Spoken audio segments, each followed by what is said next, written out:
Good evening, everybody. Post-fight pod, Steve Wennings here alongside rapping Rob Kelly and Andy Patterson. I'll put the StreamYard link in the chat in a minute if anybody wishes to join us. You are more than welcome. Andy's already unmuted himself. Interesting stuff there, Andy. Bit of a strange ending. What did you make of it? Okay, same. It was a quit. It was a good jab off for Joyce, bang on that left eye. Obviously, it was getting badly swollen about round 6, round 7, really. That's, in the day he tried to, he got up, but it was a token gesture. Look, that was a quit, and it's going to follow him. That is going to follow him for a long time until he gets into a fight where he's facing adversity again, and he's I'm sorry, man. That's what I didn't want to skip around about it. That was a quit. Sorry, I can't dress it up. Sorry. Shook like a book, I suppose. We are just saying off air there, Rob, for all of his faults. Like, Joyce looks to me like a white-collar fighter who picked up the gloves about 8 weeks ago. He looks like someone who's playing a boxer in a movie, but he's so effective at what he does. I said last week I thought he could box a different way. I didn't expect him to come forward. Gave it a 50-50 last week, but I was leaning towards Dubois for the sake of the sport. But Dubois looks so green. Now, saying that, some slight adjustments and he wins that fight. Do you know what I mean? Slight adjustments. No head movement for the first 6 rounds. Absolutely zero. He looked a bit like rabbit in the headlights a little bit when Joyce was just flicking the jab. He wasn't even authoritative with the jab. Like, he wasn't punching through him or anything. He was just keeping him, closing his eye with the left jab, moving away from the right hand. Simple stuff. Dubois didn't look like he could close the distance at all. I was a bit disappointed in the lack of the double jab from Dubois. I thought like the way to close distance is throwing the jab twice or throwing it, stepping out and coming back with a left jab, right hand over the top.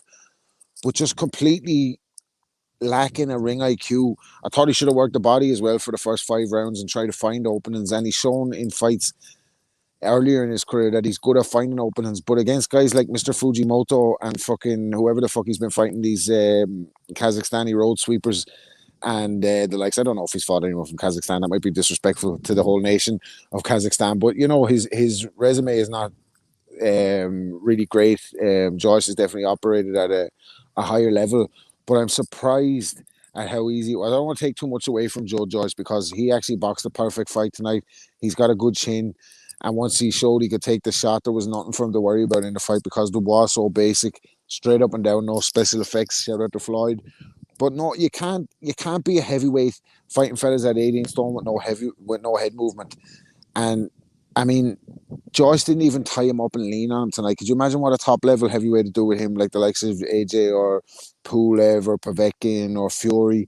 They just tie him in bits, man. Tie him in bits. Apart from that big punch, he doesn't seem to have anything else at the top level. I'm a little bit disappointed for him because I was rooting for him, a guy with his explosive style to do the bits. But to quit in that manner, look, we're not fighters. We don't go through the training camps. We don't take shots off 18 stone 7 fellas.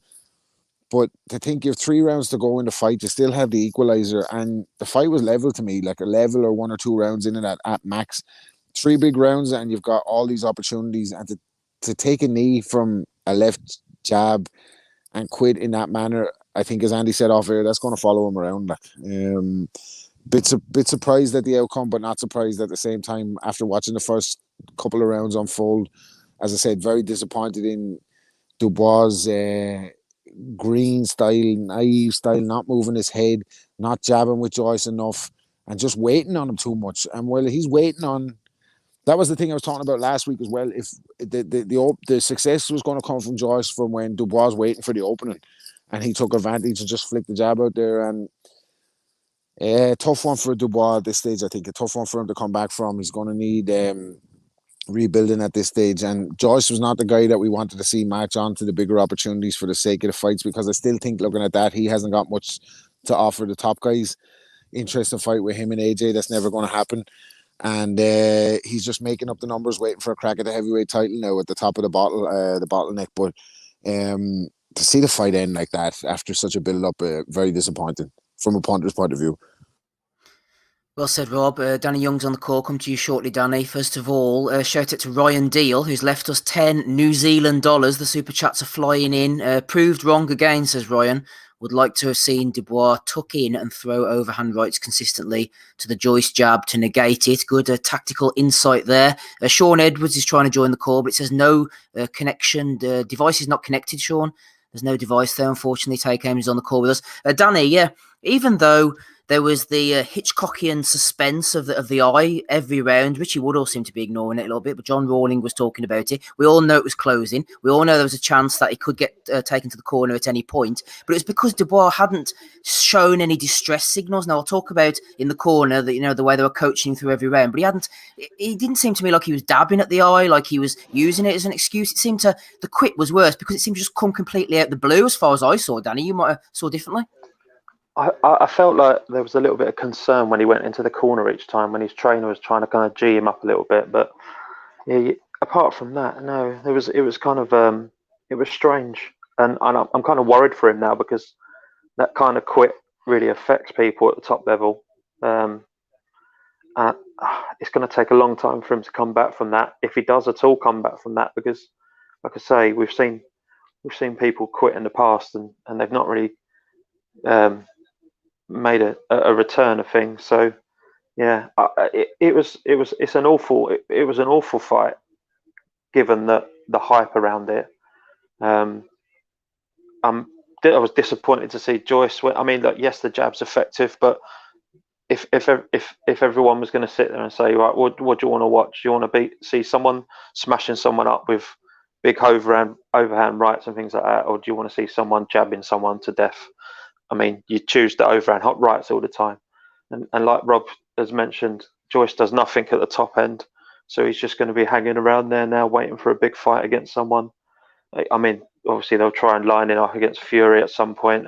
I'm guessing now, because he's an in-house fighter, and obviously that's the kind of thing that Frank will do. But yeah, awful result all round, to be honest with you. Like I say, I don't think Dubois comes back from that for some time, and Joyce. Is he going to jab the top? Is he going to jab the top heavyweights to death? Can't see it, to be honest with you. So yeah, I'm really disappointed given all the hype around it. Yeah, what a shame. But fair play to those people that picked Joyce to win. I'm probably going to get a stick from a few people because I just couldn't see it happening from the start. I honestly thought Dubois was going to come forward and throw that right hand. Well, certainly a lot more than he did in the fight. But yeah, it was a strange one really, and a little bit of a failed fight by all accounts for me. Yeah, everyone knows I'm terrible at picking. Whenever the fight was first announced on pay-per-view, I know I went for Joyce, and I think Andy did as well. Last week, I couldn't split them. I can't claim any kind of victory when it comes to picking this fight correctly. I was starting to side with Dubois, if anything. Magic Mike has thrown in a $4.99 super chat. No messages there, but we will take your money anyway, Mike. Thank you very much. Take Ames is on the call. How are you this evening, Ames? Keeping well? Yeah, I'm not too bad. How are you? I'm very well, actually. I was mentioning earlier there about the damaged eye adding a little bit of suspense. Danny sort of alluded to it there, Ames. For two big punching heavyweights, a lot of hype before the fight. Did it just lack a bit of tension? Maybe the tension and the urgency that a crowd might have brought to the evening? I don't know, I actually felt kind of enthralled watching it. I know it was, maybe people are saying it was a bit boring, but I was kind of engaged by that because I was just feeling something big was going to happen. Maybe it would be in a big shot or, the big ending. But, well, I suppose it was a big ending in a sense, and people not predicting Daniel Dubois would take the count and obviously not beat the count, wanting to end the fight because of the damage on the eye. But I actually, for all intents and purposes, was actually really enjoying what I was seeing. And I thought it was that kind of knife edge in terms of the back and forth and who was winning the rounds, like obviously with Joyce's volume and the jabs, but not really building off of the jabs. And then Dubois kind of starting really well at the start of the rounds and kind of gassing towards the end of the rounds and then maybe flowing a bit and maybe edging rounds as well. But to be fair, I actually really enjoyed what I saw. Maybe I might be in the minority there, but I did actually. Ames enjoying it. Jason Chukwu says, Welling's been neutral as always. If you've never heard my picks, they're notoriously terrible, Jason. Does he even listen to this show? That's the question. I think he might have fallen asleep there. Quick shout out to some more of the guys in the chat. Last King of Scotland's hanging around. Boom. Chukwu, obviously. Ant B. Ian Chalice, British Boxing Blog, Tommy Mack. Sean Edwards has managed to get on the call anyway. You hearing me okay, Sean? Yes. How you guys doing? You all right? Not too bad at all, Sean. We'll get stuck straight into it then. As we mentioned, I think Danny mentioned it as well. Daniel Dubois starting to feel a little bit sorry for himself pretty much from the beginning. Obviously, the eye was closing. He had a damaged nose. There was a bit of blood there. I think we forget how young and inexperienced this guy was. It sounded to me, Sean, like Martin Bowers was almost fighting a mental battle throughout with Dubois. I mean, it's not something we've seen before, but he hasn't been put up against this kind of adversity before. Exactly right. I think that it's such a massive step up to go in with Joyce, someone who's really experienced, and you could see like even early on, like Dubois was having quite a lot of success. Like he was buzzing him, but Joyce experience, hold on to him, and then he'll like let go, just spoiling his work. So I think I feel for Dubois a little bit in the sense that he's not really he's not really been prepared for this kind of level. He's been kind of like thrown in the deep end. Where normally, I don't know, Frank, he's normally better with these fighters, like building them up. But maybe he was just under pressure to deliver the fight. Can I just jump in there? Certainly.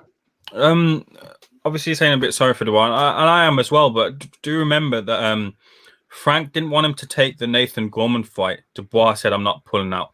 Frank didn't want him to take the Joyce fight.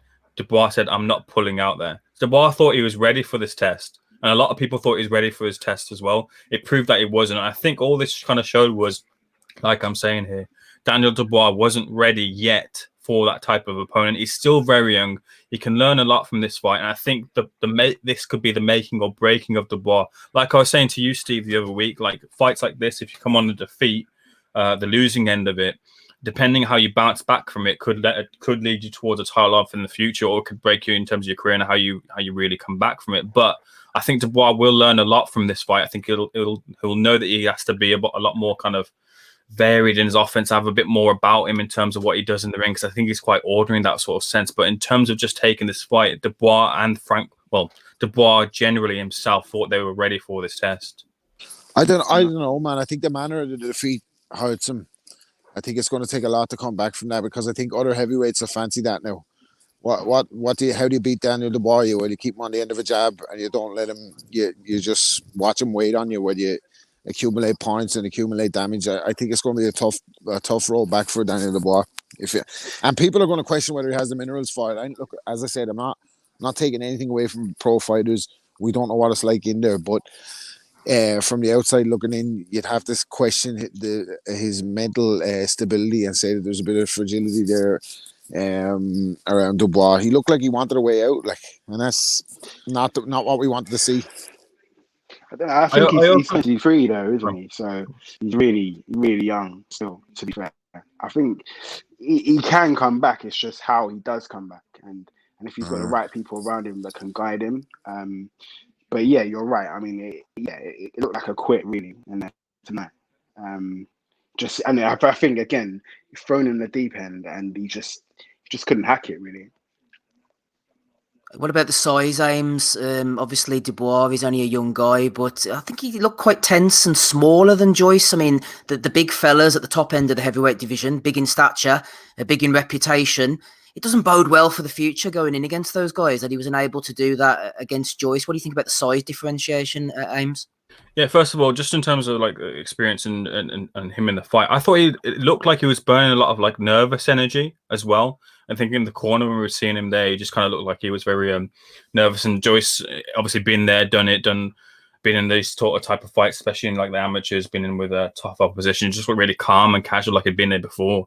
But in terms of the size, Dubois weighed in one of his heaviest, 244.5, which was his heaviest today, and he's getting bigger.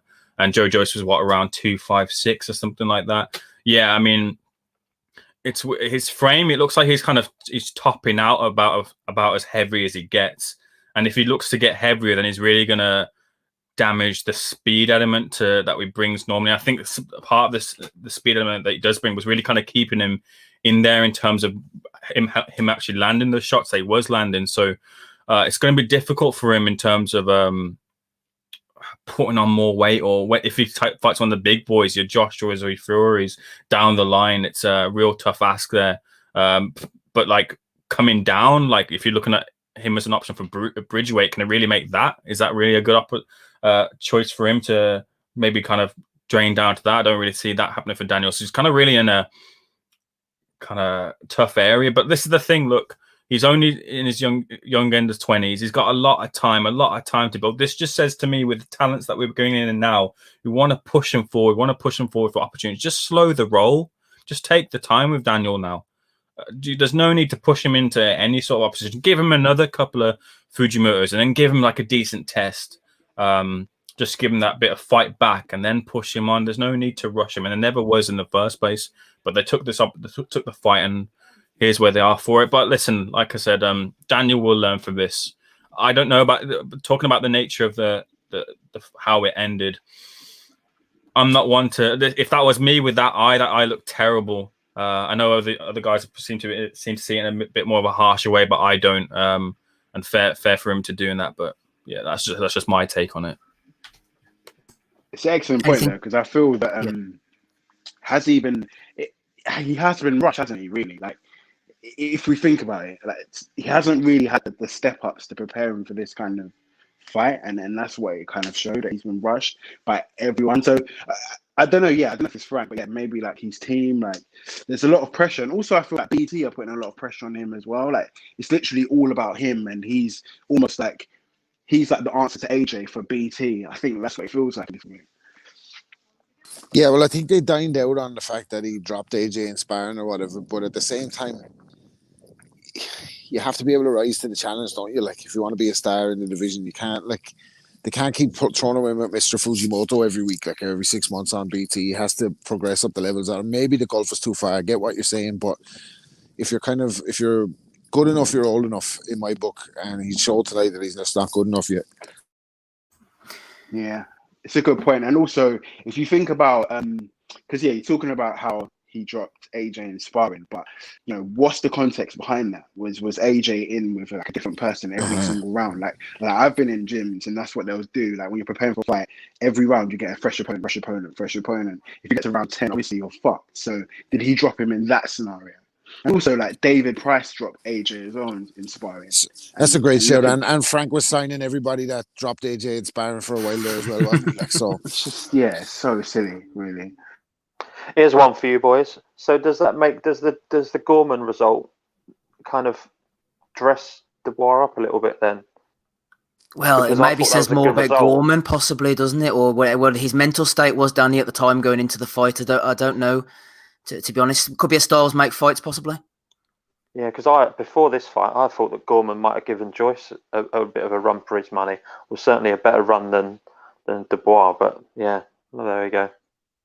Andy, I added in my notes what the boys are talking about there. I don't know what there was obviously shifts in momentum, which made the fight interesting, but the pressure was always on Dubois to perform. The guys mentioned he was the answer to AJ on BT, the future star. He was required to force the fight, wasn't he, to make it happen? This suited Joyce, and it almost put an added pressure, a burden on Dubois' shoulders, and he looked like he was carrying it as the fight went on. Yeah, well, I think it was it round 3? I think he got some kind of success at least, and you had the kind of shouts at the corner, encouragement, kind of pushing him forward and stuff. And I don't know if he kind of shot his bolt kind of early, but really the eye, I was about round 4, really around about round 6, and that really kind of started to close for me at least, was causing him problems. He was dabbing at it and stuff. And in the end, just that kind of like that one jab, but. I'm just pure raging. I just can't believe it, because for so long I was backing Joyce to kind of walk him down. In the end, nobody could have foreseen a kind of quit like that. And okay, it's bad to say it, and I've got to keep going back to it. I'm disappointed. I really am disappointed with it, because it doesn't help anybody, and Joyce winning to a point doesn't do the heavyweight division any sort of good, because okay, he's going to be tough to beat, but we need kind of some like longevity, fresh blood in there, and that. Joyce, I reckon maybe 2 years and that. I didn't see him getting title fights anytime soon. I could see him maybe getting taken out. Yoka was looking average here last night. He's got broken hands. Maybe he's brittle. So the heavyweight division just really needs an injection. And tonight just wasn't satisfactory for me. Sorry, guys. I don't want to be negative. I don't want to be negative, but that for me tonight was not acceptable. Just was not acceptable. I think Andy, everyone's sorry. with Steve. Andy, would you have been disappointed if the corner had pulled him out for the eye? No, because at the end of the day, they've got his best interest at heart and that. But I want to see him at least kind of saying, "No, I want to get up. I want to go on." But he took the shot and it was a delayed reaction, and he took the knee. And then, as Smiddle says to us on the WhatsApp and that, why make the move to get up just before the count of 10, just to kind of save face and that? I'm sorry, it's just I don't want to harp on. That is what it is. I'm sorry. As a quit, it's going to follow him. It's a great topic to debate because what was the name of the kid that died in the ring last year? The Maxim Dadashev. Dadashev. I remember Andy Lee talking on Irish radio after that, saying like, all my life I was told not to quit. Like all my life I was drilled into me that you don't quit in the ring, but maybe you should quit, like to save your, you know what I mean? Maybe Dadashev did too much by hanging in there, or maybe his corner did too much by letting him hang in there. Now, saying that, I don't think you're in danger of dying from a closed eye. And, I was down with my dad today, 82. Poignant with the passing of Maradona this week. All the talk has been that the game has gone soft and his boxing gone soft, because in days gone past you have fellas with split noses with their ears hanging off, fellas getting their eyes glued back together in the middle of the ring, and this fella's eyes closed takes a shot on it and just fucking takes the knee and doesn't get back up. Like, it leaves a sour taste, especially after the build up. And as Andy said, it's not the result we wanted, but having said that, it's not the result we wanted. But would Dubois get pasted by a top heavyweight? Absolutely, based on tonight's performance. Absolutely. Doesn't belong there. Yeah, I'm in two minds, Sean, because I remember after the Brook Spence, was it Brook Spence? Yeah, me and Donny maybe defended the fact that you want to see, you'd be worried, wouldn't you, if you were sitting there, if you were standing there fighting away and your eyes closed and you was taking right hands and you're worried about your future sight and all that type of stuff. But I mean, I don't know what the point is I was going to make there. Somebody made a good point in the chat, actually. I was going to bring up to you, but I can't find. Oh, yeah, High Guard Plodder, Sean. He said Dubois was too inexperienced to quit subtly. Maybe this was the result that Dubois needed. In fact, maybe that was the right ending for him to go out this way, and maybe he can come back and learn in some way from this. Yeah, hopefully. Yeah, you think that he's got enough time to come back but it's just, has he got it? Has he got the tenacity to actually achieve? Has he got has he got it? Kind of thing. And that's another thing that kind of I thought about with these fights. That okay, we've got the top guys now, like AJ and Fury, but where is the next gen? Like, where are the people that's going to take their place when they go? And at the moment, there's no one really there that you could say, okay, yeah, this is a future star. Because even Joyce now, he'll probably get smashed up by one of the top guys. I mean, even the Usyk fight is actually maybe quite interesting fight, but you don't see him as a world beater. Like, where's the next generation? I agree with you, mate. I agree with you. I mean, as it says, well, we've all said that the worst thing could happen was Joyce winning, because we needed Dubois coming in. We mentioned the top 10 heavyweights in the world just now are all over the age of 30, apart from maybe Joseph Parker, who's like late 20s and stuff. Michael Hunter, Yoka looked average here last night. You had that Ukrainian on the undercard. I don't know if anybody's seen that, him fighting last night. Against Sokolowski. Yeah, he looks decent, by the way. I'm telling you, if with the right schooling, the right teacher, I think he could be a decent force. How he takes shots and stuff like that, I don't know, but I think he could be a decent addition. 4 or 5 fights and that, but at least put it this way, there's a lot to work with. Put it that way. Andy, he's about 4 or 5 years off, though, isn't he? Yeah, that's the thing. He's 28 now as well, so you would expecting he to be fighting every month just now. What about him on the zone card, Andy? Is it Madrimov or something? He went in against like a Brand Luis Ortiz. Yeah, I know. I mean, Madrimov's better. Well, what is he now? 35, 36? I don't know. I don't know what he is. Look, too late.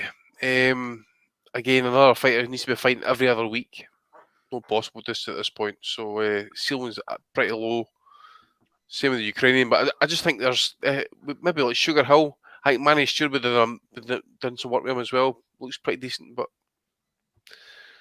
age is becoming a factor in all of these heavyweights now, isn't it? They're Josh coming in too old. are away in 2 years, I think. Yeah, and these so-called up and coming heavyweights, they're all in their late 20s, early 30s. I mean, like I think that's what the annoyance is. The annoyance is we were all wanting Dubois to come through that, knock out his opponent, look good doing it, and then he's the next great hope. There isn't anyone now. Not anyone that's at his standard or his ability. Well, his so-called ability. So I think it's almost time to kind of fuck off the heavyweight division, because let's face it, the big fights that we want ain't happening. And we almost need to focus on the other divisions. I think when AJ and Fury leave the sport, there's a massive vacuum there at the top of the sport. We spoke about this timeless occasions over the last while on the pod, but that's a damning indictment on the heavyweight division. If Joyce and Daniel Dubois putting in performances like that, I mean, Joyce didn't really even have to get out of second gear to beat him. But what's he going to do with the top eight? I mean, I'd fancy Otto Walling to beat Dubois on that performance, and not running down Otto Walling by any stretch. But I think, if those kind of guys are going to beat you, what does it say about your future? And what does it say about the future of the heavyweight division? Sorry, dude, go ahead. Yeah, Rob, what's the odds on the Tyson Jones fight being more entertaining than that? But we're talking about damning indictments on the sport. How much of a damning indictment is it on boxing, where the two lads who should have retired 25 years ago, respectively, are generating more pay-per-view buys than anybody else in the sport? And you got the fucking YouTuber on the undercard, like, thrown in with Battle Jack. It's a fucking absolute shambles for the sport. We might not be doing boxing silent for much longer, guys. I hate to sound like a Matchroom fanboy, but does the performance tonight show how good AJ is, in the sense that when he was coming up, like these fights, he was just he was just smashing out opponents. You can see, I was even the Kevin Johnson fight, absolutely obliterated him. Does it show how good he is, or does it show like how bad talent is at the moment? I think it shows that he did what he was supposed to do, and I think the only real true victor in all this tonight is Eddie Hearn, Evening Ed. He's got to be rubbing his hands at how shitty that fucking fight has ended on a fucking BT card, hasn't he? Like, he's loving that, Eddie. The wig is back on, man. He's going to be fucking fixing the wig for IFL right now. Evening Ed. Frank's gonna. Let's have a quick recap. Sorry, Ames, I'll bring you in a second. Just a quick recap so everybody knows they listen to the Daniel Dubois, Joyce post-fight pod. In case you just wandered in there, you don't know where you are. Take Ames is with us. Sean Edwards, rapping Rob Kelly, Andy as well. Danny Young's been floating in and out. We were trying to get D2 on. Unfortunately, he hadn't got the microphone connected, which is a bit of a requisite, really, when it comes to an audio podcast. Ames, you wanted to jump in there and drop some knowledge. Go ahead, sir. Frank's gonna have to do some big damage control, isn't it? Because he's backed Dubois to the hilt in this fight against Joe Joyce. And obviously it sort of made sense because you got Sam Jones being the mouthpiece in the corner for Joe Joyce. So it naturally kind of needed someone in the corner for Dubois, but Frank really backed him. And obviously he's Don King'd it. He's coming with the winner. He's left with the winner. But there might be a little bit of friction there in terms of going forward with Joyce, and the fact that how heavily Frank backed Dubois. StreamYard link is in the chat, guys, if you want to jump on and give us your opinion. We usually go for about an hour or so. Depends what we've got to talk about. No longer than an hour. By the way, Steve, sorry to cut across. Yeah. That was scheduled to be a pay-per-view fight before Corona. Could you imagine a pay-per-view event that ended like that? Eddie, man, he'd have been fucking out with the fucking, Vaseline. Evening, Ed. What did you guys think about the production of like BT? Because I thought it was quite shit. Like, cause I guess we're so used to Sky's proper grand now, but at least their production is quite good. But BT's production is awful. Sean, to be honest with you, see, production, all that, you can set off fireworks and all that shit, man. At the end of the day, the fireworks are in the ring for me. I mean, production, I think BT are good enough. I mean, it's not like fish, chips and scraps that we can at least see what's going on. We can hear what's going on. That wouldn't bother me personally. I thought it was hilarious when Rawlings said they're walking past pictures of Anthony Joshua and Tyson Fury, and they will know, metaphorically, if not physically, they're in the presence of greatness. I said, what the fuck does that mean? Walking past the picture, he's commentating on that. Give us the job, man. We need that gig. Sorry, Steve, just another thing as well. MB in the chat is just saying Joyce will fuck off the Matchroom. Sam Jones has sent Lerone Richards over. Florian Marco's over there. Joe Joyce might be joining as well, just to add to my point from earlier as well. Absolutely. Why are you on a Joyce point there?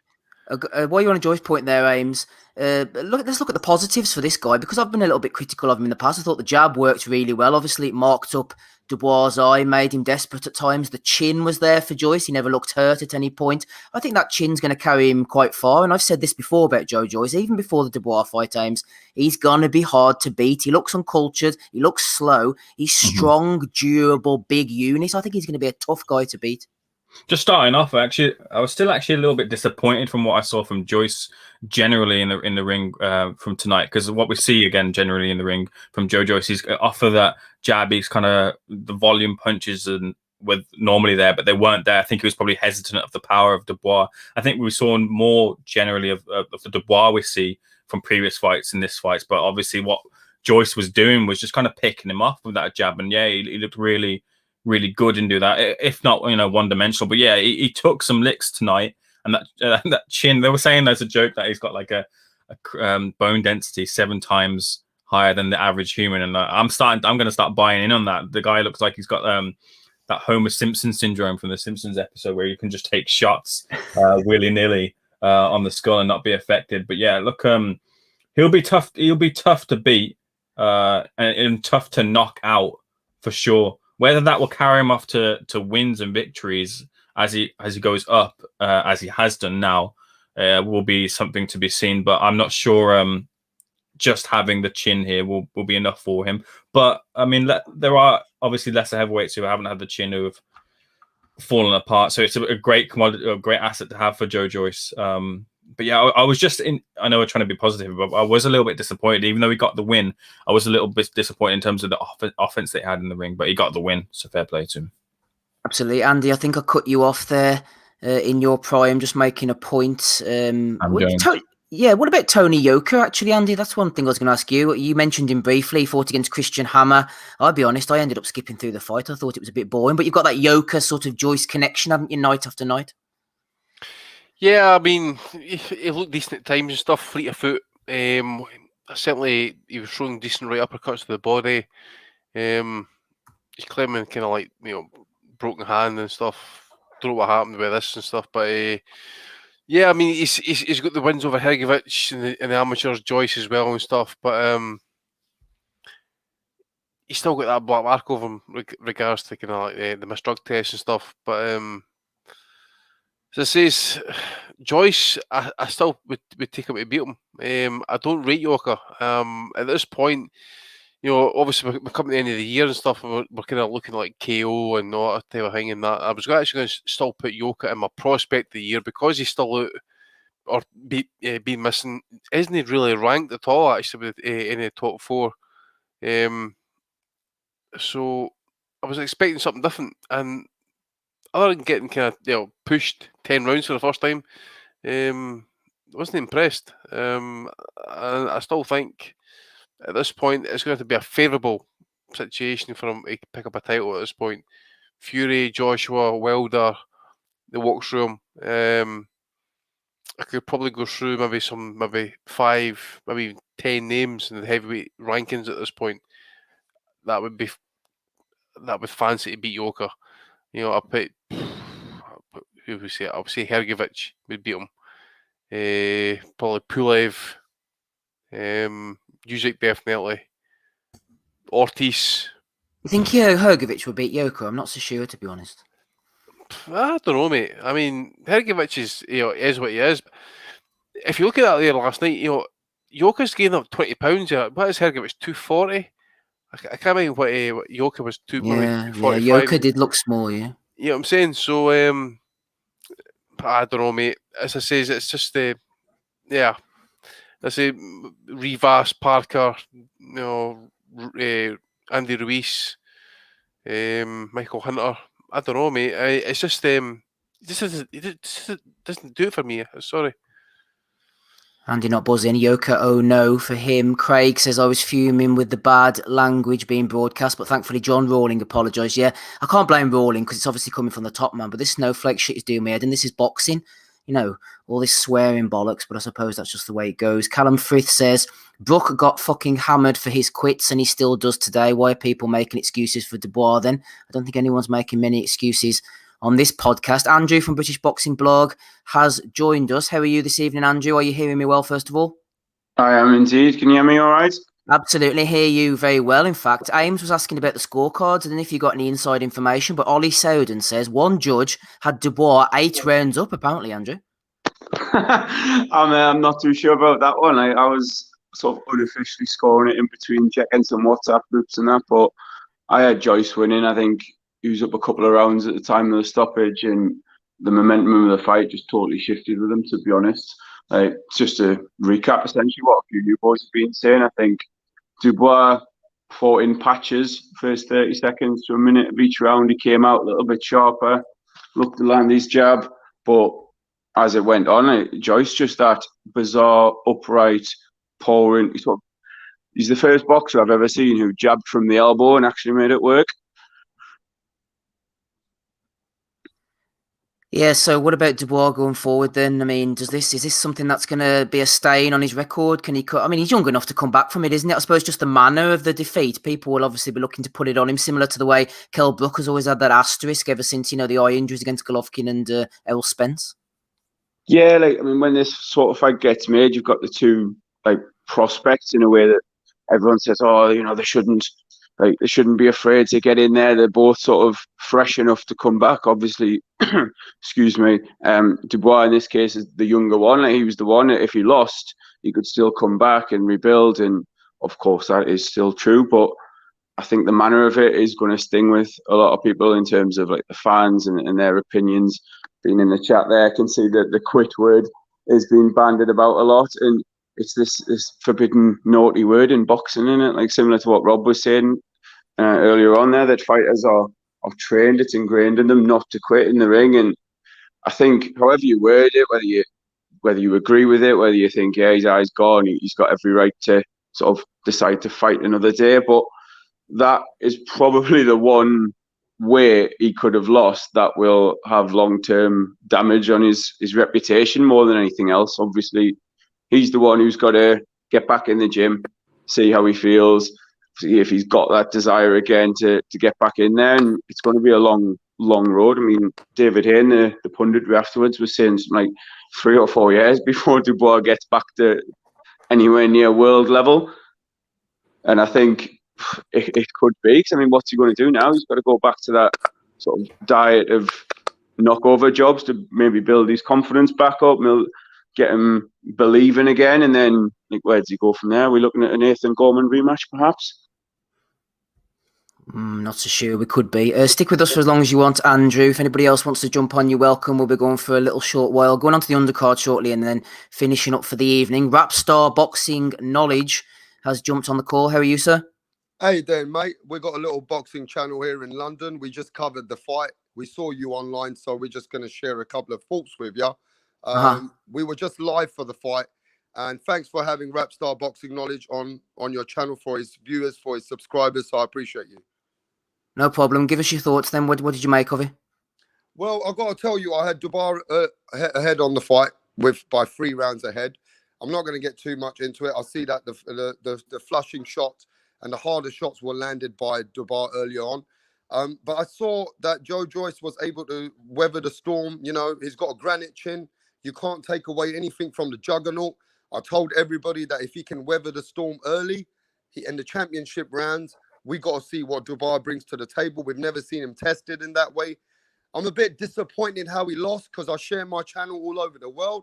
I've got lots of subscribers from America and Canada and New Zealand. And I've got to tell you, man, it was not nice to see Dubois quit like that, because whether we like it or not, that's a side of him that is going to be judged in boxing now. That if it gets too heavy for him, does he have that quitting kind of a quit in him? I don't like the way he stopped. I don't like the way he quit. 100% agree with you. Yeah. The problem is, I know his eye was shutting off. I told everybody that, the eye looks like it's swelling up, but that's not a great enough excuse for him to just stay on the 10th count. We've known fighters have had broken jaws, broken noses, and he knew he only had 2 rounds in it. He just needed to try and, Joyce seems like the guy who's got the experience, and it just didn't seem right the way he gave up at the end. Do you think he gave up because he felt like he couldn't stop him?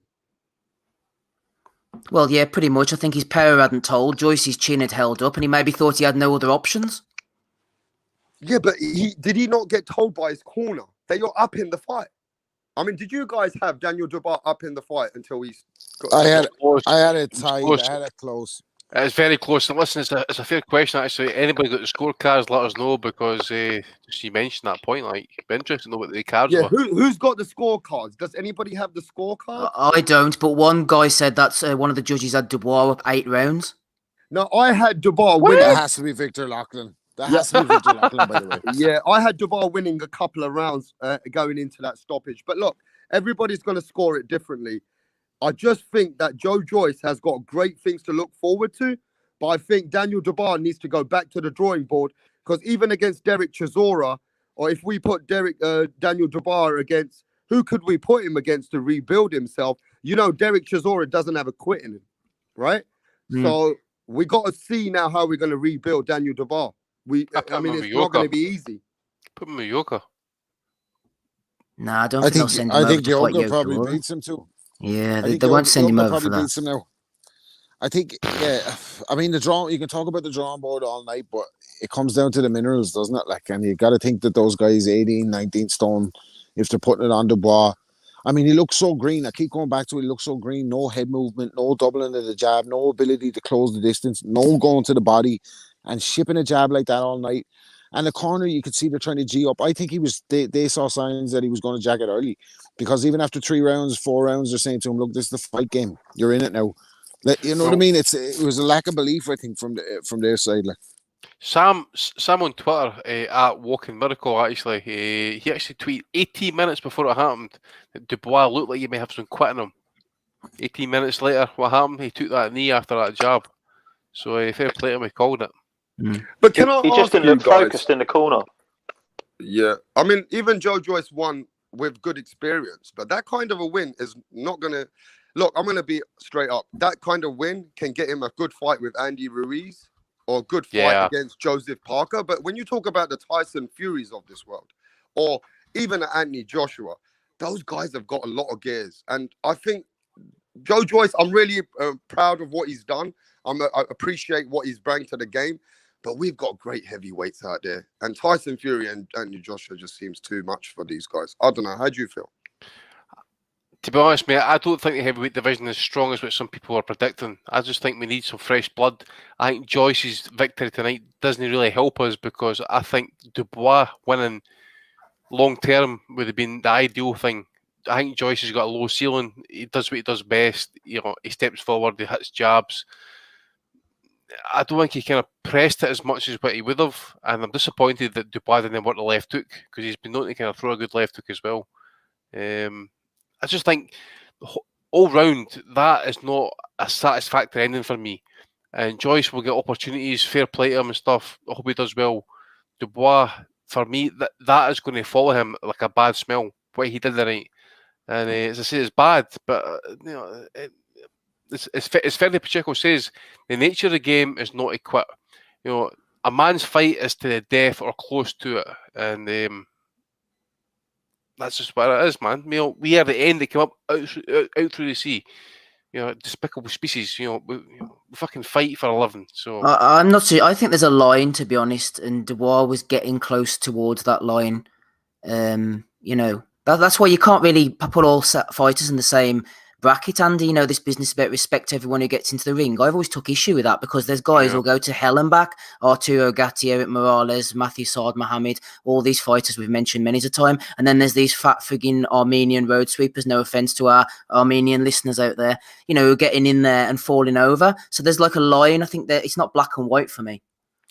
No, some guys obviously are kind of like, you know, they will deal with kind of problems after their career. Some guys are going to dial it in. But yeah, okay, maybe he's looking long term, but I don't know what it is. It's just like, you know, you're a fighter at the end of the day. You know, guys just get up, you know, you get up and fight just to kind of like end like that. It's just, again, it's just bad taste. It doesn't do any good. People are raging about it. I think Frank Warren, from what I'm reading, is not happy about it either. So I don't know, man. It's just Got up. It's just on the it's just 10 bad. count, and he just wanted to go back to his corner, and he didn't say nothing. He knew he gave up. Do you know what I mean? Yeah, I know, mate. I know. You know, it's one of those says, mate. Well, he kind of token gesture got up just as the count of 10 kind of like came in and stuff. Like, For me, Andy, listen, I think it was a the bit right disappointed how his decision. body language was towards the end of the fight. He just wanted to be out of there. Daniel Dubois wanted to go home. Andy, I didn't like that side of him.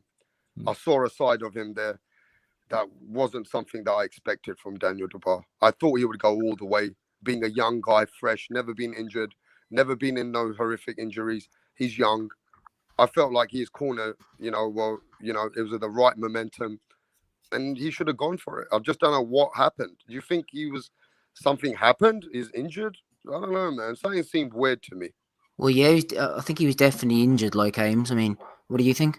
Yeah, I thought it was the right decision. Like to make that choice that Daniel Dubois did. Listen, like you talk about the old school of fighters and how their motto was when they're going into the ring. Like I'm probably from the newer school, watching like boxing, growing up with these newer school of fighters. Maybe they do have a different outlook on, and maybe the older school of thought doesn't quite exist anymore. That's another debate for another time. But for me, look, what if we'd taken that left eye and then a knockout on top of that? Wouldn't that be more damaging for his career if he'd been on the end of that as well? So you've got to factor in that as well in terms of his decision making there, and as well, like if you see that, if you have the understanding that it would have been all right if his corner had pulled him out, I think you kind of agree that maybe Dubois' decision as well would have been the right one if he'd taken himself out of the equation. So yeah, for me, I kind of sit on that.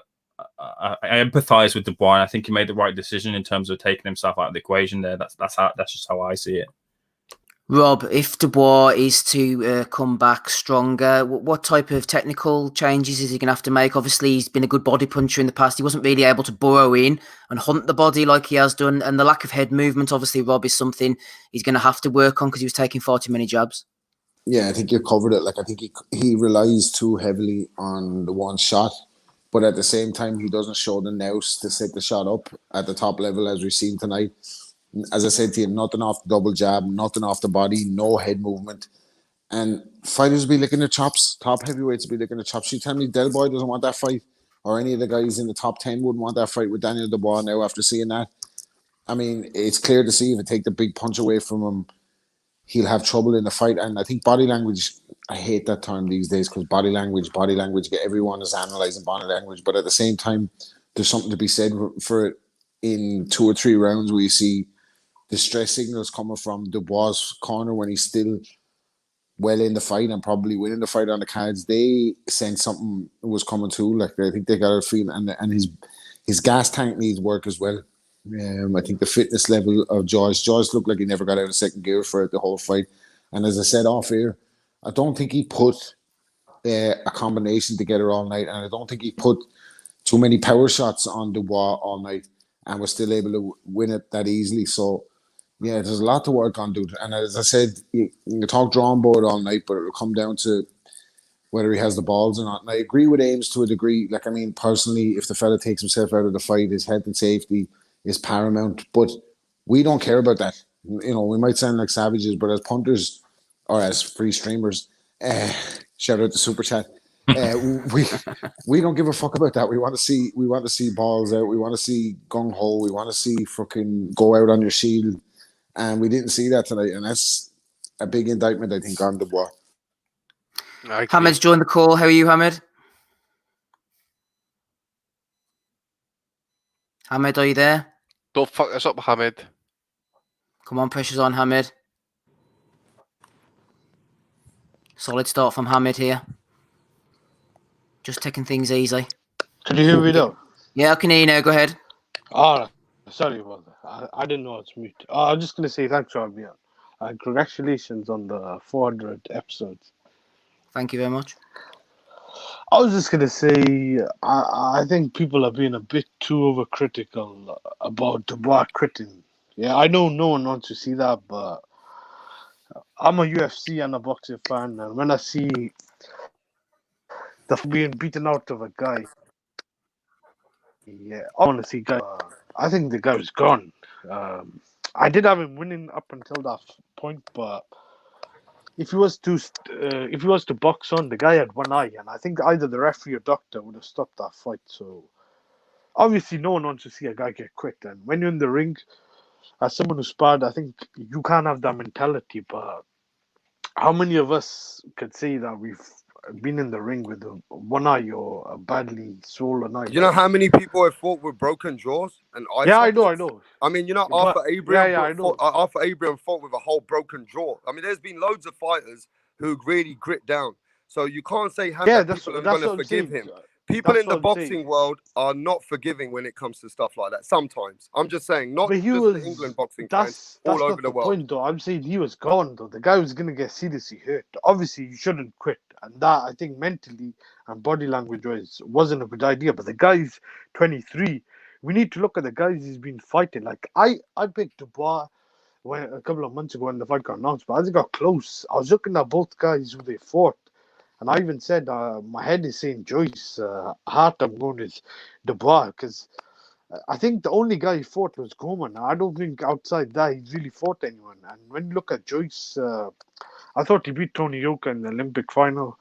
And he had fights with guys who are seasoned pros like Stavern and Jennings. So I think a question needs to be asked about how he is matched up. Obviously, I'm not saying this fight shouldn't have happened, but before this fight, he should have at least been fighting better guys. Apart from Gorman, I didn't really think he had really been tested. So that's a question, but I don't know. Can he learn from this? That's the big question. When a guy, what's the word, quits or has a fight beaten out of him like that, obviously it's not a good sign. But he's still young. But Hatem, I have to come across. I have to chime in here. Like, was it beaten out of him though? Because all he took for the whole night was a jab. All right, his eye is closed. I get it. But again, you I There know, don't was if no you're think so. power. There taking was no those power at his decisions, shots. There was no uh, power at his shots, mate. You know, no, as you say, the jab on that eye, but he had nothing. He had nothing coming back really. I mean, he had his own jab, which was pretty decent. Couple of right hands, but he never threw the left hook. Never worked the body. Not once they worked the body really. And Who did you guys there think was was there winning? was Because no gas tank. There was no gas tank. I With thought What'd you say, Dubois Dubois. Hammond? was winning. I was just wondering, who did you guys think was winning? Because I I thought thought Dubois. Joyce was maybe up by a round or two, to be Yeah, honest. I'm the same. Couple It of was I, rounds close. for me. It was close. I I had thought it tight. I had it I very thought tight. Dubois was winning. I I thought had Dubois was Dubois winning the winning. fight. I had I had Dubois Dubois winning. winning that fight. I had Dubois winning. I think this guy on the call sounds like he lost money. So I don't know if that's true, but look, Dubois was winning rounds of points, but the damage that Joyce was doing with the jab, I just think. I just think Joyce was gonna get to him sooner or later. Like I he is think, yeah, but in I'm terms of sorry. Like, physical damage. I know. I'm sorry. Like, I don't. I think Joyce threw a jab for the whole night. I can't remember. I think in the fifth round he might have opened up with the right hand and maybe rocked Dubois and put him back. But it wasn't like he was under severe pressure, taking heavy shots. And if you're gonna look again, I'm not taking shots from an 18 stone guy. I don't know what it's like. I've been in there, all right, but I don't know what it's like to be in there under the lights and all that, and be a young guy. But the signs are he's in the wrong sport if you're going to jacket like that, especially in the heavyweight division. Can I ask you a question then?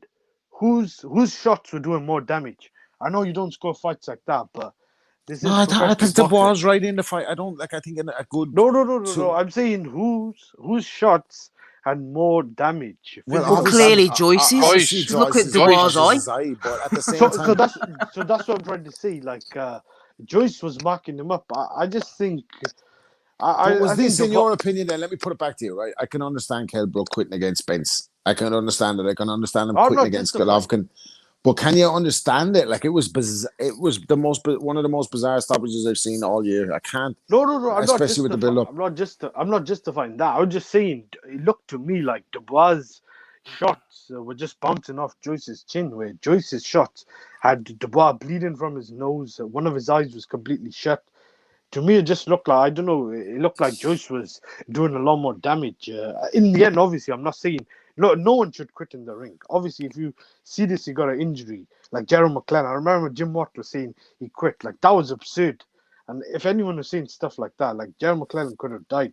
Like, I don't really like using that word, but in this instance, yeah, you can say quit. I wouldn't justify You it. know, yeah. I mean, maybe it's early doors. Maybe he has a detached retina. Maybe his eye is totally fucked.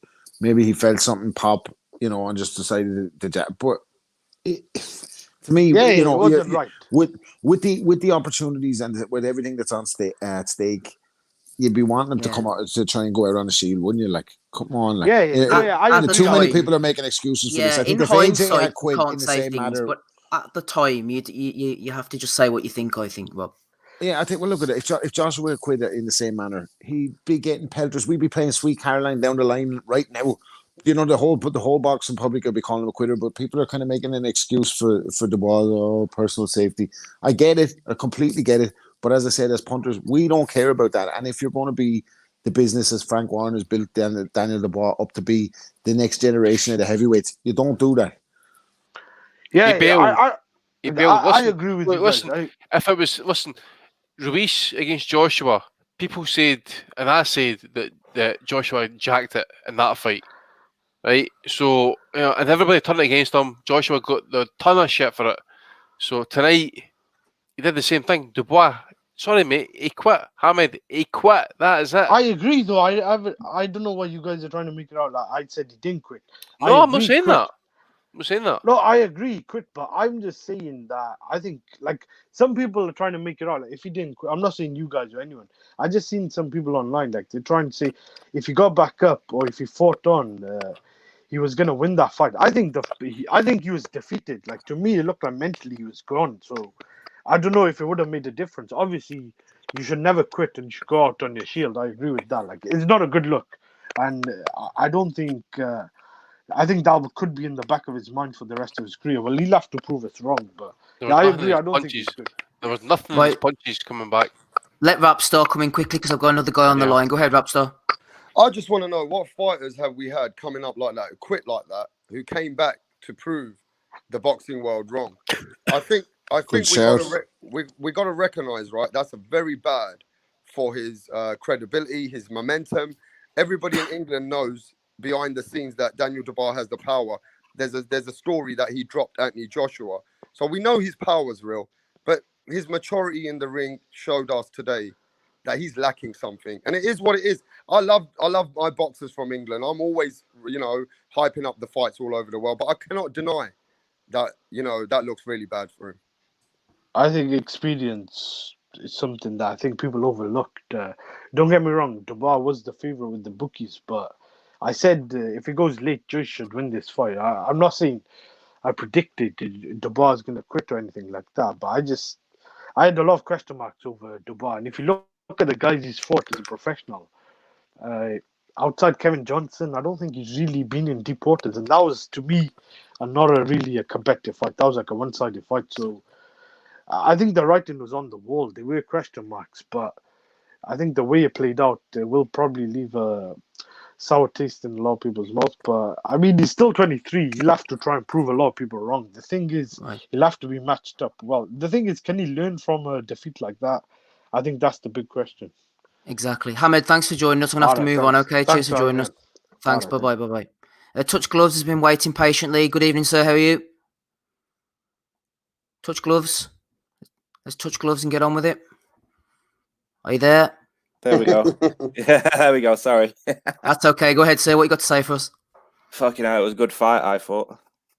Like, I just thought like the jab is just like so underused in the boxing world at the moment. Like nobody like uses the jab, and it's underappreciated. If you have like a strong stinging jab and you keep using it like the way Joyce did, like in the commentary as well, it's undervalued in a way. And I thought Joyce just exploited Dubois tonight as well.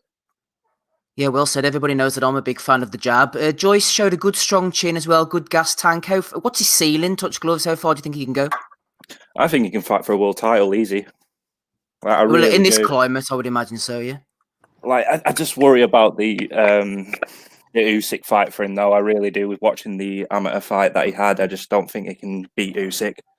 I just think there's like too much movement from Usyk, and I don't think he can beat him on points. But it depends, though. He can go and fight. Is it Hook? Do you think that Joe Joyce can beat Derek Chisora? I just want to ask. Easy. Yeah. Peasy. So then you saw that Usyk's having trouble with people in the heavyweight. He didn't look that great against Derek. I'm just saying.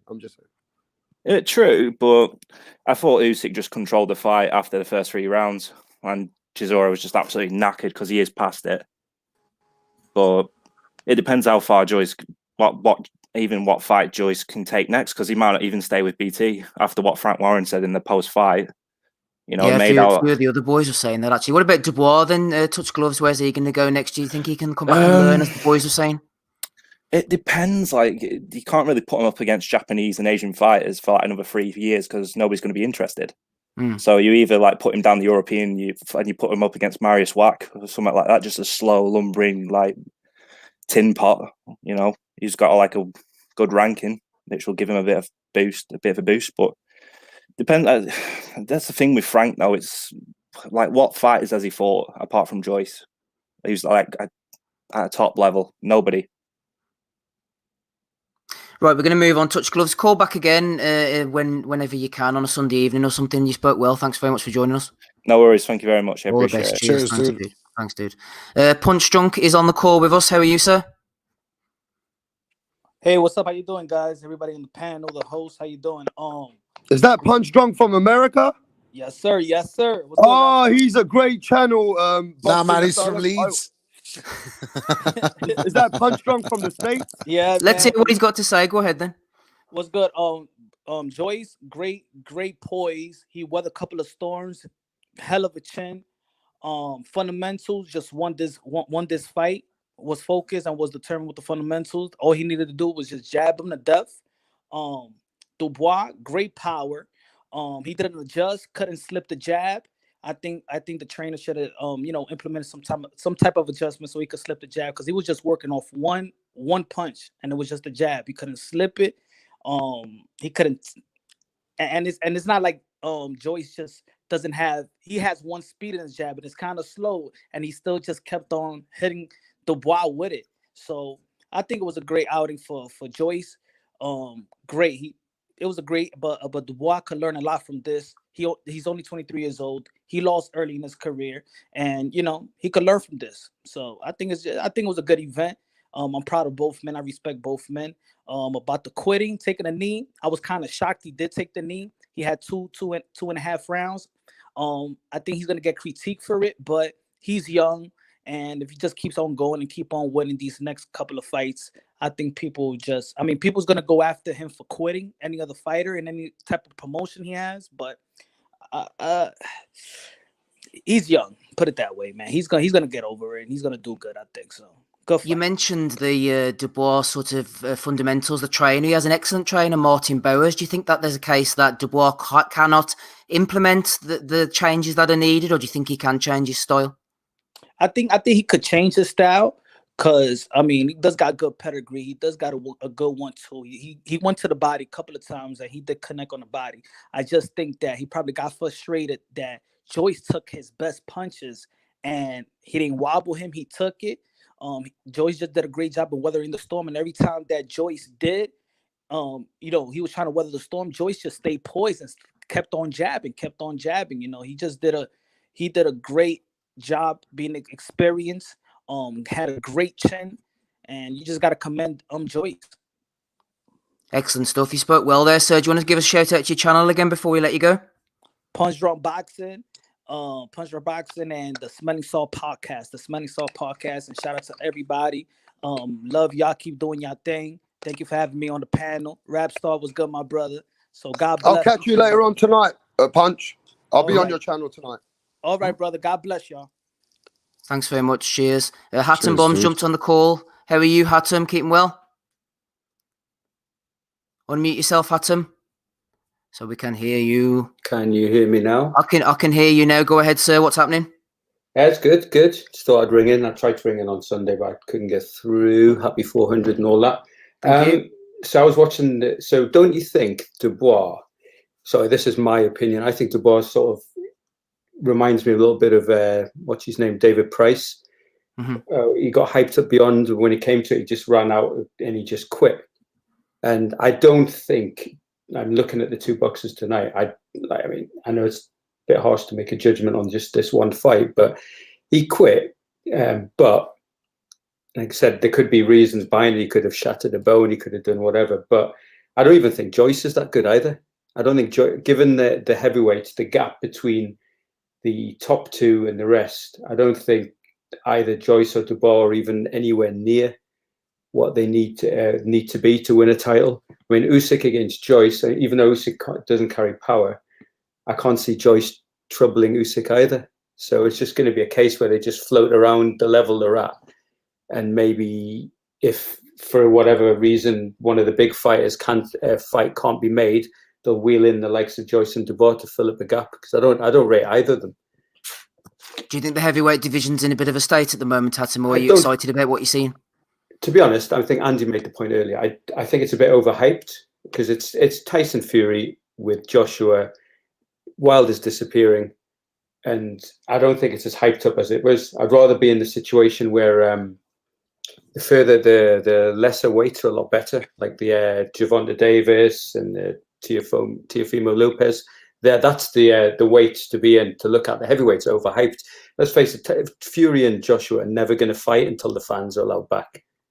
So it's just going to be a lot of posturing for the next 2 years until whenever the vaccine and fans are allowed back in the stadium. So it's just going to be boring and monotonous until those two fight. What about the undercard? Did you see anything of it before we move on? I had it on, to be honest, but I wasn't really. I saw this. There was a guy from the United Arab Emirates who fought early on. I think the second fight, I thought he was pretty rubbish. The fight before Joyce and Dubois was actually quite decent, because I was watching out the corner of my eye. But yeah, it was decent. But I mean, at least we didn't have to pay for this shit tonight, though. Well said. Hatem, you spoke well, man. You know how to get on with us now. I'm expecting you on some Sundays, sir. Yeah, nice one, man. And happy 400 again. Thanks very much. Cheers, dude. Cheers. Bye. Hey, good stuff from Hatem there. Sorry. Who's this shouting? Rapstar, go ahead. Yeah, I just wanted to ask you this. I want to ask the chat and everybody. Do you think that performance, the only way to rebuild Daniel Dubois is to have a rematch? Do you think he can do anything where he can? Because did you not have his main cornerman wasn't in there because of coronavirus? Is that true? Yeah, Salas. Yeah. Do you think that had a little part to play with it? His cornerman would have, the main guy who he trusts. Okay, let me ask this: would you guys? Joyce's cornerman, you mean? No. You mean Joyce's cornerman? No, whose cornerman did? Yeah, it was Joyce's cornerman that was missing, wasn't it? Ismail Salas. No, it was Daniel Dubois' cornerman had COVID, right? One of the main guys. I read that earlier. Unless I'm mistaken, I've got to read it again. But I heard that Daniel Dubois' main cornerman, he caught COVID. Now, I'm just saying, would you guys watch the rematch? I just want to know. I would. I think it was Salas, Joyce's trainer, Rapstar. I think Martin Bowers is Dubois' trainer. He was there, as far as I know. Let me check. Yeah, but just tell me, would the chat like to watch the rematch on that performance? Do you think he could? Do you think that's his rebuild if he could get this rematch? How do you feel about that? No, because I think, Frank Warren mentioned himself actually that the winner of this fight was basically WBO #1 contender. Maybe a fight with Usyk maybe is going to happen next, but nah. No, I don't think they'll make it. I think Joyce will be wanting to move on and up now at 35. He'll be looking for a world title shot of some opportunity. And Dubois maybe have those mental demons. Rapstar, what do you think about it? I mean, everybody on the chat saying they don't want the rematch. So that tells you that the fans already want Joyce to move forward. I was wanting to know how the fans felt about that, because I do believe that Daniel Dubois needs to dig deep in his soul. And if he needs to rebuild, there's nothing wrong with him trying to get this rematch if he thinks he can rebuild from that, because that would give him a lot of credit. If you ask me, if he could get that rematch and win, that would make Daniel Dubois say that, wait there, something went wrong. He's the real deal. I'm just saying, to rebuild the man, you have to beat the man. And right now it's Joyce. I think it's going to be hard for him to make that rematch. I mean, I don't disagree with you. I think with some adjustments, Dubois could probably beat Joyce. And I think with a better game plan, he could have beaten Joyce. But I think it's a hard fight to make for a second time around, especially to get people to buy into it. Right, we're going to wrap up soon. Rapstar, any final thoughts before we let you go? Hey, I really appreciate you guys. I'm going to subscribe to your channel. Everybody smash that like button. I'm going to come back and see you guys soon. I'm always covering boxing. I'm from London. My channel's Rapstar Boxing Knowledge. Thanks for having me, man. When's the next time you guys will be on? We're going to be live tomorrow night at 8 o'clock UK. Okay, I'm going to follow the Tyson fight tonight just to support Tyson and Roy. Are you guys doing that? No. Okay. Absolutely not. All right, then. Hey, thanks for having me, Boxing Asylum. Is that what your channel? Yeah, that's us, yeah. All right, I'm going to subscribe to your channel. Everybody smash that like button. I'm out, bro. Bye. Thank you. Only, rap there's star enough room boxing for there. one rap star around here. Yeah, only need one rap star. Yeah, you were doing well to a point. Right, Rob. It was good up until he asked us what the name of the podcast was. No need to ask you, Take Aims. You were going live tonight during the show. How did that go on? I usually dip in, as you know, in and out. I didn't get catch up with you tonight. Yeah, it was all right. Just quickly, I just want to throw something in as well.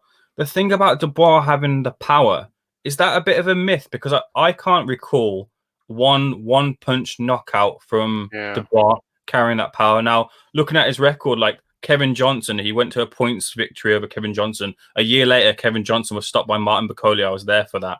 Razvan Kajanu, yeah, he kind of made him fall on his own leg. But Kajanu is Razvan no camp Kajanu. No one gives him time to prepare. So that's kind of really not really one you can give him the most credit for. Latte, he didn't not one punch knock him out. We saw what Fabio Wardley did.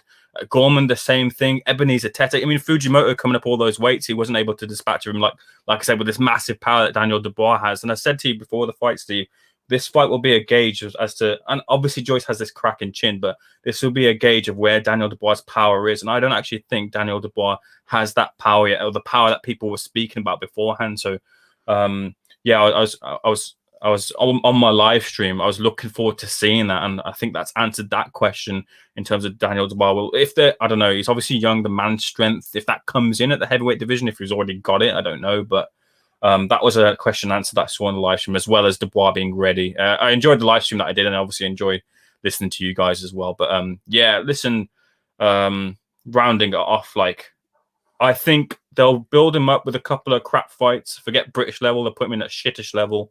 And they'll put him back in for with Kevin Johnson. And I think he'll have to beat Kevin Johnson a better way than he's beaten before, to kind of show that he's kind of grown and built on from this loss. And I think that'll be the telling thing. So I think we'll see Kevin Johnson again in the ring with him in the future. Yeah, that's a good point. Just as a move on to you, then Andy, just picking up on what Ames was saying there, maybe it's an Anthony Joshua situation. You know the way Joshua is never that George Foreman type of puncher. It was never that bang and you're out. Joshua, he was a hard hitter, I think, but he used to have to hit you a few times to get rid of you. It seems like Dubois is maybe that same kind of guy. Tell us, Andy, where you think both guys are going to end up here, Joyce and Dubois next, maybe where you would take them if you were in charge. Well, if I was in charge, of Joyce, and I'd probably just try and get a title fight as soon as possible. Joshua Fury is obviously the fight to happen. I mentioned before, politics might come into it here, regards to like defences and all that type of thing. So we might see belts getting siphoned off and stuff. Dubois, I would like to see him fight Tony Yoka next. Actually, I would like to see that fight. Both really need a kind of step up, especially Yoka at least. Got to Dubois credit. Sorry, he stepped up against like a heavier fighter. I say, in the end, it kind of irks on me because I always, Steve, I said it to you as well. I always say that Joyce would win this fight. And just over the course of the last couple of weeks, I would look at footage and stuff. I liked how Dubois was setting shots up, good balance on the feet, left hooks to the body. It just never materialised tonight. Decent jab at points. That's all it was. It was kind of a battle of jabs. Joyce got the better of that. Yeah, so Yoka maybe for Dubois possibly. As for Joyce, I don't know. Maybe Hellenius, Char. I don't know. Maybe There's so many names floating about. You don't know what they're doing. I mean, when was the last time Char even fought? About 2 years ago. You know, they're treading water. These fellas, aren't they? Yeah. Lucas Brown's being mentioned in the mate. chat. Carlos Takam. I mean, well, that guy you mentioned last week, that Trevor Bryant. Is he still fighting? I don't even know if he exists, Andy. Exactly. You asked that question actually. What's his ID? What's his fucking social security number? I could tell you what he looks like. Fuck's sake, Junior Fa. I mean, he's out injured or illness. He's fighting that fight with Parker's been rearranged. Caballero. Can we put his name in the fucking mix? Jesus Christ. Adam Quinaki, is he fighting still? Well, he got banged out by Hellenius, didn't he? Charles Martin. Yeah. Takam. Charles Martin's going to end up in a world title fight again soon, I'm telling you. God. He's going to avenge that premature AJ stoppage that I'm still clinging on to. So is Kuzman against Piccoli? Is that still happening? Is that still going ahead? No, Akoli's Glavaki. Kuzmin was going to fight Bakoli. No, Yes, sorry, you're Piccoli. right. Yeah. That's Sorry. still going ahead. So Kuzman's ranked top 15 for one of the bodies at least. So, yeah, so that's okay for Josh Windler, I suppose. Nothing fantastic, no worth pay-per-view money. Yeah, it's just shit, man. It's just shit.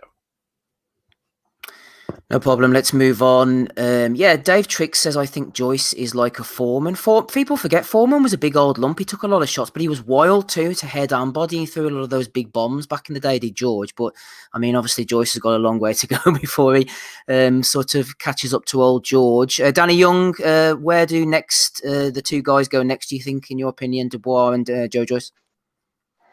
Dubois, I've just put on our little private chat. I wouldn't mind seeing Hughie Fury against Dubois, just as a little bit of a kind of because if Dubois could come through that, I think that almost makes him kind of seem like he's rebuilt a bit. I don't know. Two recognisable names, see where they're both at. Yeah, kind of thing. Yeah, because Hughie's not going anywhere anytime soon, and Dubois needs to kind of he's going to need a name because he's not going to get away with the likes that he's been fighting up to this point. All right, Gorman aside. He hasn't really fought anyone, so maybe Hughie Fury or someone like that. I'd probably match him with if I was Frank. As with Joyce, again, like everyone's alluded to, the belts are going nowhere for the time being until all of a sudden when they want to make this big fight, if it ever happens, they'll be split all over the fucking place. So you can see Joyce going in with Usyk at some point. I can imagine. But up to that point, I think you're looking at. Well, especially with the pandemic going on, you're looking at Joyce hanging around for another year, I think, and then that takes him deeper still into his 30s, and just waiting for a shot. So I think he's just going to have to look for names, unfortunately, and there ain't, as we've already discussed with the heavyweight division, there ain't that many names out there. So maybe he's going to have to try and, because he's jumped ship enough time, maybe he's going to have to go back to like an Eddie or something and get a Chisora or maybe even try and get a shot with Dillian White. But again, I don't see any of those happening. So yeah, it's a bit of a sad state of affairs, really. But it's what it is. Heavyweight boxing at the minute, it's shit. Yeah, Sawyer Maitland says Dubois should fight Deveco. They're not going to put him in. I don't think with people like Joey Deveco, people are going to mess him about, make it look awkward. It's going to be a Peter McNeely next for Dubois. Someone he's going to bang out, get a bit of confidence, cup 2-round knockout, and then move on from that, don't I? Yeah, I think, mind you, I'd like to hear Ozzy's view tomorrow on how Dave Allen not taking the Dubois fight has messed Dubois' head, and that's why he quit in this fight tonight. So let's see that. Let's hear that tomorrow. That'd be interesting. Yeah, Curly Watts in the chat said something that I was actually thinking about earlier. Whatever happened to Oscar Rivas? I was thinking about Oscar Rivas earlier on. I'm not really sure. Maybe he was serving a little ban. You just never know, do you? Might have to get Spencer on the call. Anything else, Danny, before we move on? The couple of fights prior to the undercard, I thought that. Oh my God, names now. Sorry, it's been a long day. Hamza Shiraz was on it, wasn't he? David Adeleye. Shiraz should have knocked that guy out long before that, and I was getting kind of a little bit pissed off with the commentary because they were going like it's a punch perfect performance. Well, he should have done it. He should have finished him in about round 5. Like, forget taking it all as far as he did. And then you've got I like what's the lad's name? Northern fella. Sorry, my mind's gone Jack blank. Cattrall. I like Cattrall, but he's not causing Ramirez or Taylor any problems at all. Any day of the week, it ain't happening. It's so like a killer instinct. Yeah, he fucking takes him apart, then stops him. Cattrall should have got the stop tonight. No, I know we don't want to spend too much time on that tonight because we got tomorrow to go, but Cattrall should have got the stoppage tonight. Yeah, he's got good fundamentals and everything, but there's no power there, and you know what I mean. The likes of Taylor and Ramirez dust him off in a couple of rounds, I think. But yeah, other than that, mate, a disappointing night for me because, like I said like everyone else has said, I was hoping that we would see the next future star of the heavyweight division, but unfortunately it hasn't happened. Same for you, Rob. Where do you think both fellas are going to go? One thing I will add, Rob, which just come to my mind. Whenever I first saw Ian John Lewis in the middle, I thought, here we go. There's going to be some involvement, but he managed to keep himself out of it, thankfully. He did great, actually. I think he only intervened a couple of times to tell Dubois about keeping his head up and some low blows. But, talk about a left-hand punch of epic proportions. I don't think it was a left-hand punch of epic proportions. If you want to go left-hand shots of epic proportions and some of the greatest punches ever thrown by a left hand, you have to look at Diego Maradona versus England. To get some excitement. Get that up, yeah. Get it up, yeah. It's just raging about that one still. Oh, they're calling him a cheat. It's fucking glorious. But I think that's kind of more exciting than what we've had in the boxing spectrum this week. I mean, Press Pass made a great point on episode 400, and he said the reason why we love boxing is that it gives you kicking the ball so many times, and then the great moments are great. But this weekend, we're getting a massive kicking the balls with Mike Tyson versus Roy Jones, and the way this fight ended, like horrific for the landscape of the heavyweights, terrible. So I don't really give a fuck where either of the two of them go from here after that, to be honest with you. I was rooting for Dubois to do something for the sport and bring a bit of excitement through with raw power, but that was shocking. So I won't be in a hurry to watch either of them. I won't be on the next fucking post-fight pod when they're fighting next anyway. I'll tell you that much. It's got to be epic proportions to get me in. This is Frank Buglioni levels for a Saturday night. Rob, only coming out for the big ones. Let's close out then on this question that's coming from Mark Wood on the Facebook page. He says, hi, Steve. Hello. A question for the post-fight pod. Interesting choice of venue this evening, the Church House in Westminster. Could each of the panel suggest an interesting COVID-era boxing venue, perhaps for their favourite fighters? Example, Andy Patterson, Edinburgh Castle for Josh Taylor. A nice trip out to Edinburgh Castle for the Josh Taylor fight, Andy, perhaps in COVID era. Any other venues you can think of you would like to go to? I don't know, mate. Somewhere historic, at least. Get it nice and outside, maybe, I think, at the moment. It's like kind of some amphitheatre in Greece or something like that. Maybe like the old ruins, the old thing in Athens. I don't know. I remember Pink Floyd doing an album, or maybe even ECDC doing an album somewhere, amphitheatre out in Greece and that. Pink Floyd did Pompeii, didn't they, or something? Maybe something like that, aye. I really don't know, actually. I've never really kind of thought about questions like that. Edinburgh Castle was a bit of a nightmare, actually, because, end of the day, the way you can do it, Edinburgh Castle is kind of like sit side by side. You kind of get four corners and stuff because of where the fucking restrooms are kind of set up and stuff. You got the straight walk up to the castle and that, so you only got kind of like, I would say, about 1,000 fans you would get in there. It'd be a fucking nightmare. I'm just thinking of the big rock/boxing event that's coming to Japan soon. Pink Floyd Mayweather. Michael White says Dave Allen fighting in Yorkshire packaging car park. That could be a good one for you. Ames has got one. Just before we go to him, Danny, any that you can think of? Yeah, I was just thinking, actually, there's a venue in London called the Roundhouse. I don't know if anyone's been there, but I'd like to see a John Ryder fight at the Roundhouse. That would be good for me. I quite like John, so yeah, that'd be a good one for me.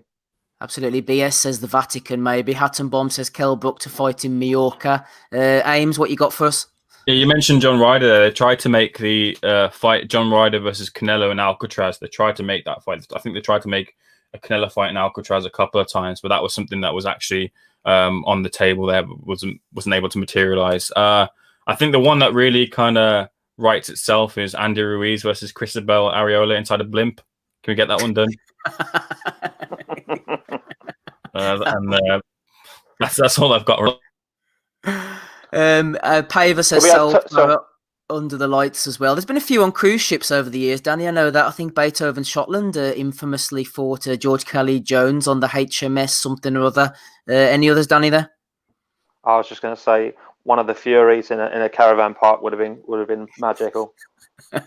Many's a scrap gone on there, perhaps. Let us finish for the evening. Thanks to all the boys who've jumped on and all you in the chat as well, having a great time. Hit the like button if you've enjoyed what you've heard. Hit the dislike button if you think we're shit or if you just love a little bit of a troll there.